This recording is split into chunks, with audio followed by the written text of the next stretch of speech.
mapagpala na kasalukuyang panahon. Sana makita natin yung mga biyaya na pang-araw-araw natin pinapakinabangan. Matulad ng pinahayag na Jesus, sabi nga rito, nagpapasalamat, pinasasalamatan nila Ama, Panginoon ng langit at lupa. Sabi dito, sapagkat inilihin mo ang mga bagay na ito sa mga marurunong at pagkas, at ibinigay sa mga bagay na ito, inihayag sa mga tawang kalooban tulad ng sa bata. So bahagi yun ay nakita namin yung pagpapasalamat sapagkat ibinigay niya ang karunungan para sa mga bata. Well, marami pang dapat natin pagpasalamat. Pero sabi nga natin ay pinapamanagin dito yung mga bagay sa ordinaryong pamamaraan at pagkilos. At ang ibinigay dito ay para sa kalooban tulad ng sa bata. Bahagi mo yun. Kaya nga isa o yan sa mga pamantayan na hindi maunawaan ng iba natin mga kapatid, kung bakit tayo nagbibinyag sa mga bata. So bahagi bata pa rin yan.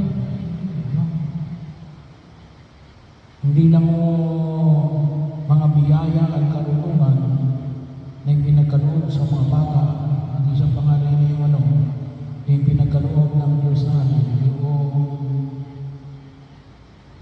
yung paghahari ng Diyos katulad ng mga bata.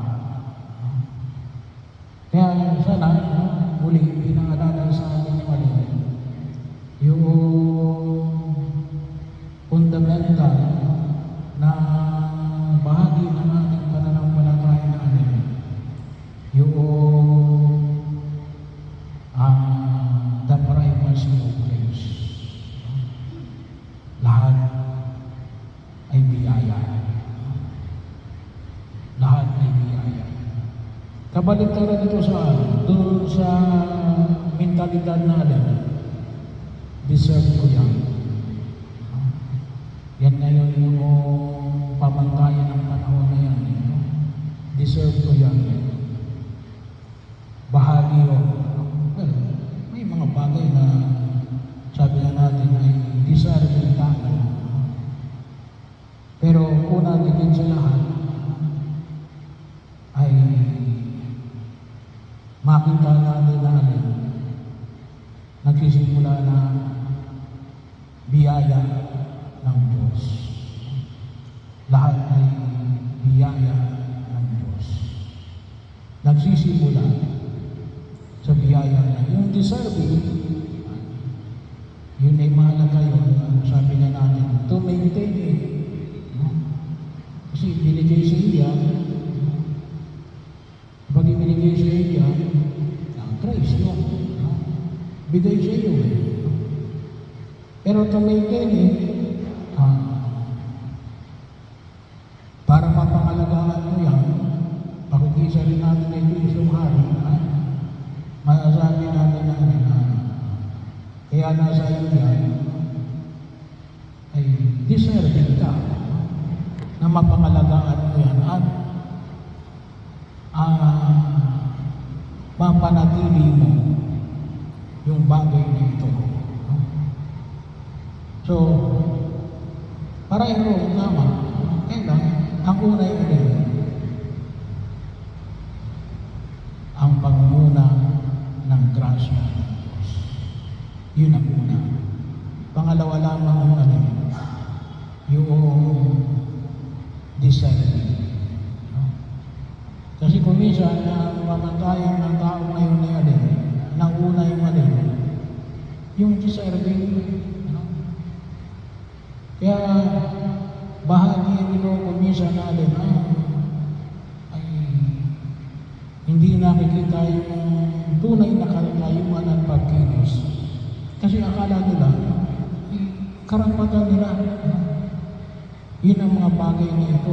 Kaya kung minsan natin ay sinisira nito yung mga bagay na dapat na pangalagaan. Kasi kapag sinabi mo, deserving ko yan, deserving ako yan, nawala na yung primacy of grace, nasa akin ang susi kung paano ko gagawin ito. Pwede kong gawin kahit ano, kahit na yan ay gamitin ko sa masama. Kasi bakit? Ay deserve. Nawala na yung grasya. Nawala na yung grasya. Kaya huwag tayong magtaka kung bakit nawawala yung pagkilala na grasya ito. Ipinagkaloob ito. Hindi ito basta-basta gagamitin ng kahit saan at kung paano. Kasi may patungkol ito at ititirasan na patungkol ito saan? Sa ikabubuti natin at sa ikabubuti ng ating kapwa. Kaya nga, sana po, mabalansin natin yung bagay na ito at ilagay natin sa tamang pagkilos. Kaya paagi yun na kung saan yung makita natin. Kaya kumisan, di ba, sabi nga ko, bakit yung iba kumisan ay pinagmamalaki pa yung kanilang ginawang kasalanan. Kasi yung kanilang pamantayan sa buhay ay yung mga karangyaan nila ay ang tingin nila yan, deserving nila.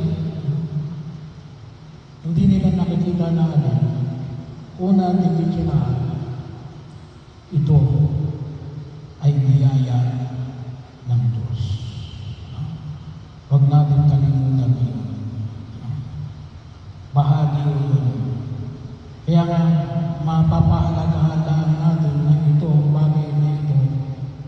Yung pangalawa, kinakailangan natin para ma-maintain niya. Talagang kinakailangan natin kumilos para ito ay pangalagaan.